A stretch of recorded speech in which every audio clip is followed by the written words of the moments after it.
two are probably the most commonly used like physical performance tests, which is like the isometric mid-thigh pull and then the counter movement jump.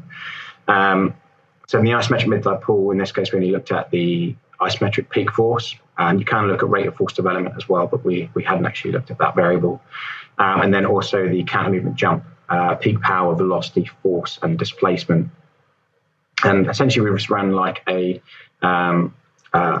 multi-linear regression model, both longitudinally and cross-sectionally. So the idea was, first of all, which isometric mid-thigh pull and counter movement jump variables predict performance just purely through like looking at the data cross-sectionally.